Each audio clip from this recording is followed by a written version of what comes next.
Hai semuanya, gimana kabar kalian? Semoga selalu dalam keadaan baik. Welcome back di Andy Kriston Channel, dan ini adalah segmen analisa kripto, segmen dimana kita akan mengulas koin-koin yang udah teman-teman request di kolom komentar channel YouTube ini.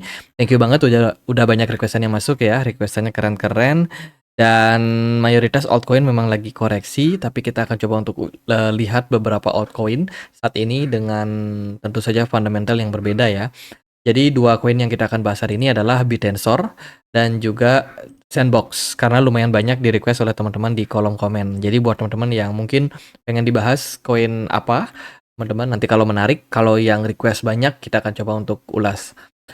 Oke, pembahasan kita akan mulai dulu dari Bitensor. Hari ini Bitensor diperdagangkan di kisaran level $255 ya. Pergerakan harganya sedikit mengalami kenaikan sebanyak 2% di perdagangan hari ini. Jadi Bitensor sendiri merupakan sebuah project yang memang mengedepankan fokus di machine learning, teman-teman. Di mana machine learning ini saat ini banyak sekali terintegrasi dengan beberapa blockchain. Salah satunya adalah Polkadot dan juga mendukung pengembangan proyek berbasiskan AI. Belakangan Bitensor itu lebih identik dengan proyek AI ya. Padahal di awal dia perilisan sebenarnya proyek ini itu mengedepankan machine learning saja, teman-teman. Tapi karena dia berkolaborasi dengan banyak blockchain, akhirnya ya minat daripada investor terhadap proyek TAO ini lumayan meningkat. Untuk supply maksimum TAO itu ada di 21 juta token, teman-teman. Sementara yang beredar saat ini baru sekitar 7,3 juta saja atau 34,9%. Dilihat dari marketnya, dia sudah listing di banyak exchange dan lumayan exchange besar sudah mau melisting token ini, dan kemarin juga ada beberapa sentimen positif untuk TAO.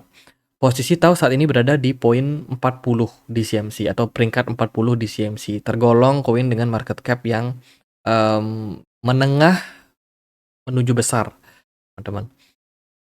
Oke, ini adalah website ataupun Twitternya ya, platform sosial medianya, yang mana engagement daripada setiap postingan TAO ini lumayan menarik, teman-teman. Artinya engagementnya lumayan bagus. Lalu kita akan lihat dari beberapa sentimen.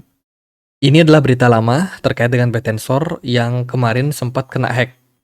8 juta US dollar melayang, teman-teman, karena platform ini kena serangan ya, di mana dikabarkan dari network validatornya itu kena serang ya, menyebabkan waktu itu kerugian sekitar 8 juta US dollar. Ya memang kerugiannya ini nggak signifikan banget, tapi yang namanya kena serangan otomatis tetap saja bikin valuasi dari harga tokennya sempat turun.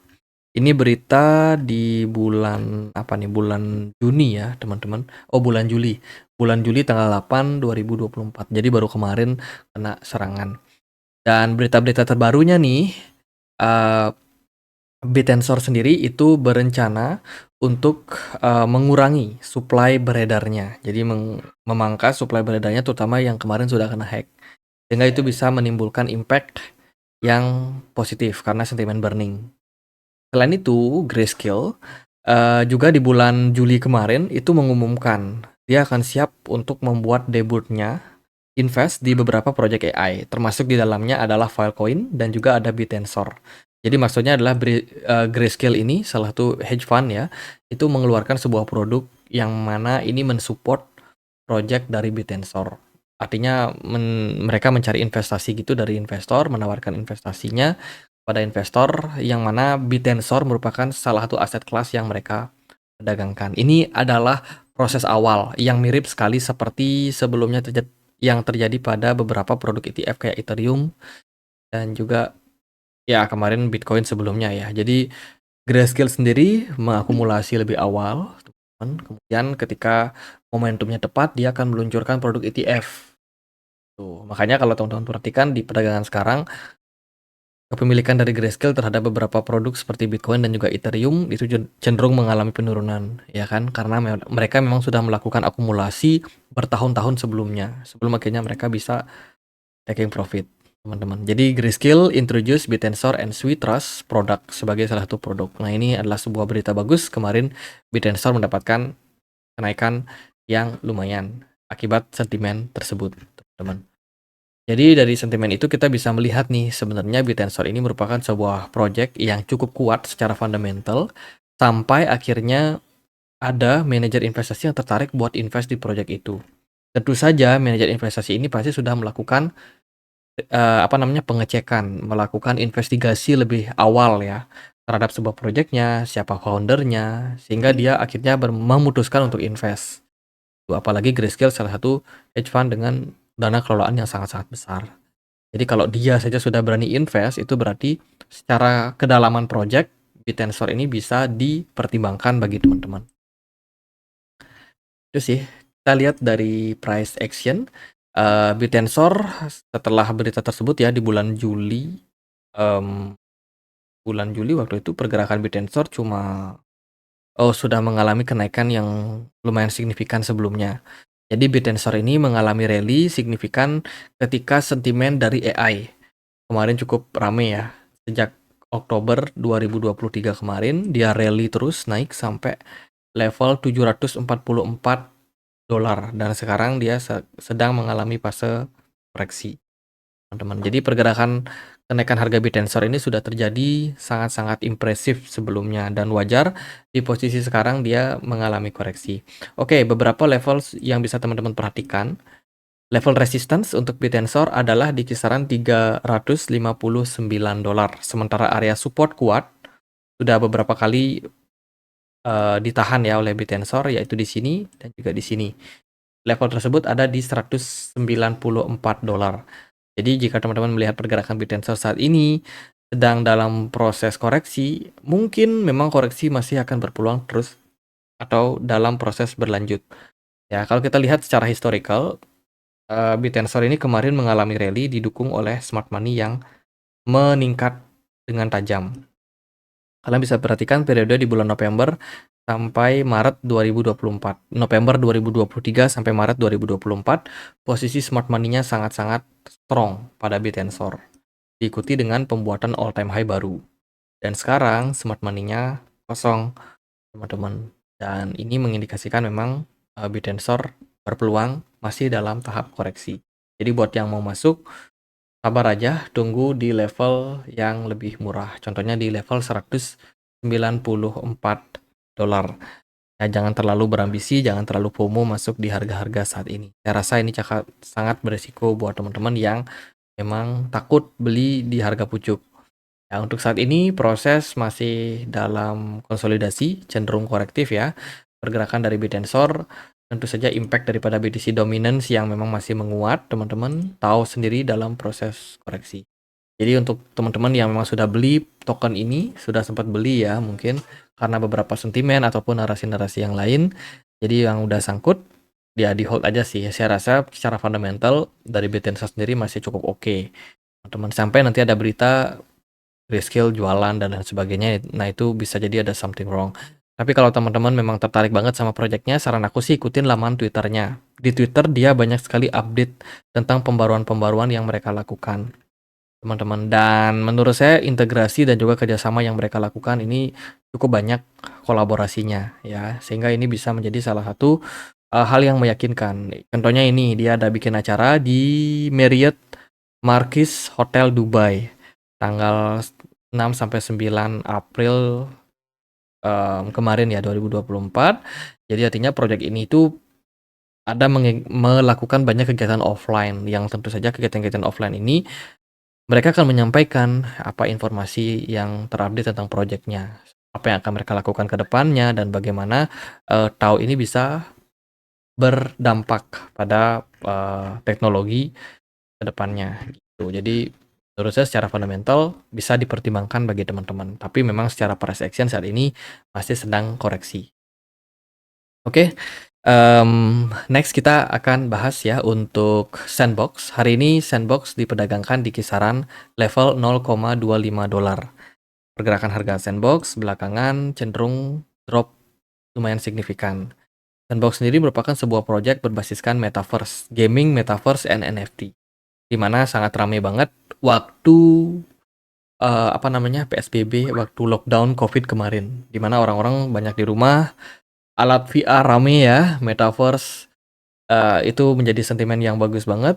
Kemarin juga ada berita terkait dengan Apple meluncurkan Apple Vision Pro, sempat bikin harga dari Sandbox sedikit menguat, tapi ternyata nggak lama harganya kembali drop.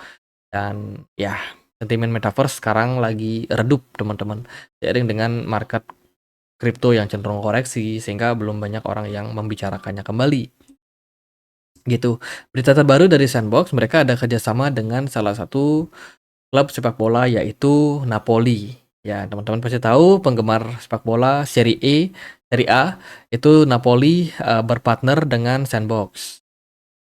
Apa yang bagus? Sandbox ini bikin karakter kayak jersey atau kostum Napoli gitu di apa namanya di metaverse mereka ya, dan otomatis metaverse NFT ini juga bisa mereka jual, teman-teman. Jadi bagi mereka yang mungkin main game di Sandbox, penggemar Napoli yang fans banget bisa jadi beli beberapa NFT yang mereka bikin di sini sebagai bentuk kecintaan mereka terhadap Napoli ya, sebagai fans mereka. Selain itu mereka juga ada kerjasama dengan beberapa penyedia, apa namanya, bukan penyedia sih, beberapa artis ataupun industri Hollywood di India, teman-teman. Contohnya ini ada Bharat Box Partner with Semero to launch Jab We Meet Avatars in Sandbox. Jadi bisa dibilang Bollywood meets Metaverse. Orang-orang Hollywood itu dibikinkan karakternya di permainan Sandbox. Terus mereka bisa join di dalam pertemuan yang ada di gamenya. Ini tentu saja bikin para penggemar ya kan Bollywood yang besar itu sangat-sangat tertarik untuk ikut dari campaign ini. Ada total sekitar 3.333 avatar yang bisa dipakai dan juga bertemu di sini di metaverse yang mereka sedang bangun. Kemudian Sandbox juga baru saja mengumumkan tentang adanya program indie developer dan juga studio di Voxel. Ini merupakan salah satu kolaborasi juga yang dibangun oleh Sandbox, teman-teman, dengan Voxel Styles Game dengan tujuan untuk mengembangkan metaverse yang ada di dalamnya. Aku sendiri kurang update sih sama metaverse sekarang ya, karena kita lebih asik di dunia nyata sebenarnya, teman-teman, daripada di dunia maya. Dan juga Sandbox ini kan kemarin ada sempat jualan tanah ya. Apa kabar nih bagi teman-teman yang mungkin sempat beli tanah-tanah di Sandbox ataupun di project metaverse lainnya? Apakah tanah kalian udah ditempatin? Ya, akhirnya semuanya apa namanya menuju kepada keseimbangan, teman. Akhirnya orang-orang juga pada tahu beli tanah di dunia metaverse itu seperti tanah di dunia fantasi ya, belum tentu kita pakai. Dan ya kemarin tuh buat seru-seruan aja sebenarnya, dan kalau kita lihat dari realitas sekarang ya orang juga nggak peduli, teman-teman. Kalau kita perhatikan apakah Sandbox ini pernah di burn atau enggak tokennya, pernah, tapi persentasenya kecil banget. Total token yang sudah di burn itu sekitar 4.400. Ini jauh jomplang ya daripada banyaknya token yang beredar itu sampai 3 miliar. Jadi jauh banget dari yang di burn dan juga yang di unlock. Kalau untuk token unlock, Sandbox ini akan ada unlock itu bentar, akan ada unlock program dalam jangka waktu dekat sih nggak ada. Tapi untuk unlock yang akan mereka lakukan di tahun 2025 itu ada bulan September ya. Bulan Februari, tanggal 14 kayak Valentine gitu ya. Ada unlock sekitar 6,24%. Cukup besar alokasinya. Jadi waspada aja buat teman-teman yang mungkin invest ataupun trading ya, karena di dekat-dekat tanggal 14 Februari 2025 tersebut bisa jadi ada peluang sedikit koreksi pada Sandbox. Untuk tahun ini aman, nggak ada unlock token yang akan mereka lakukan. Harapannya sih bakalan bisa lebih stabil untuk harga Sandbox. Untuk market, seperti biasa mereka sudah listing di hampir semua exchange, jadi untuk likuiditas nggak ada masalah. Price action gimana? Kita udah cukup lama nggak bahas Sandbox. Terakhir kali kita bahas kayaknya pas Sandbox itu di sini ya, level bawah. Sebelumnya kita sudah sempat bahas Sandbox ketika dia breakout di November 2023. Kebetulan sudah achieve target kita di 0,6. What happened? Setelah itu harganya langsung drop turun bahkan lumayan signifikan saat ini. Sandbox lagi berada di area support kisaran $0,22. Saat ini pergerakan Sandbox cenderung turun ya. Ini bearish bearish momentum dalam sebuah pergerakan yang masih cenderung konsisten membuat lower high baru. Higher low yang baru. Nah, higher low yang baru mengindikasikan memang structure daripada Sandbox masih dalam korektif. Proses penurunan Sandbox ini sekarang sudah berada di level all time low baru sejak 2022 kemarin. Tuh, jadi tekanan jual memang sangat-sangat signifikan terhadap token-token metaverse dan saat ini mungkin membuat banyak teman-teman investor juga masih cenderung menunggu kapan momentum itu akan hadir kembali. Ya, mayoritas altcoin memang masih pada turun ya, tapi menurut saya sektor metaverse ini sektor yang paling kerasa penurunannya dibandingkan dengan proyek-proyek seperti AI ataupun proyek-proyek berbasiskan dengan DeFi. Metaverse paling kerasa penurunannya. Untuk saat ini belum ada indikasi pembalikan arah guys, jadi saya sendiri belum bisa memprediksi kemana Sandbox bakalan recover ya. Paling yang bisa teman-teman perhatikan ya, andai kata tekanan jual masih datang lagi, Sandbox masih ada support sangat kuat di kisaran level $0,17. Level tersebut bakalan menjadi strong support untuk Sandbox andai kata ada tekanan jual yang balik menghampiri. Untuk saat ini sih level 0,22 masih cukup oke, menjadi level support yang bakalan berpeluang untuk menahan Sandbox. Harapannya sih di bulan September ini mulai ada bottom ya. Entah itu di mana bottomnya kita juga belum bisa memastikan, tapi andai kata hal tersebut terjadi bisa jadi sebuah momentum untuk balik karena harga kripto juga udah pada turun, bank sentral juga pelan-pelan udah mulai berencana memangkas suku bunga, jadi ya harapannya adalah sentimen bagus untuk kedepannya untuk pasar kripto, terutama teman-teman yang memang sudah sangkut sejak 2022 kemarin. Itu sih secara teknikal masih bearish. Level support 0,22, resistance ada di $0,34. Smart money masih kopong ya. Jadi buat teman-teman yang mau masuk ke pasar, saya rasa paling aman sih tunggu ada indikasi pembalikan arah. Tunggu adanya indikasi candle reversal atau reversal pattern at least. Jadi sekian aja untuk update kali ini buat Sandbox dan Bitensor. Semoga videonya bisa bermanfaat. Teman-teman yang mau komen, yang mau dibahas koinnya apapun, silahkan langsung tulis di kolom komentar channel YouTube ini. Dan juga kita punya komunitas diskusi di Telegram. Buat teman-teman yang mau join, yang mau dapat update berita terbaru, bisa langsung dapetin informasinya ya di komunitas Telegram kita. Linknya di kolom deskripsi. Sekian, akhir kata saya Andre, makasih.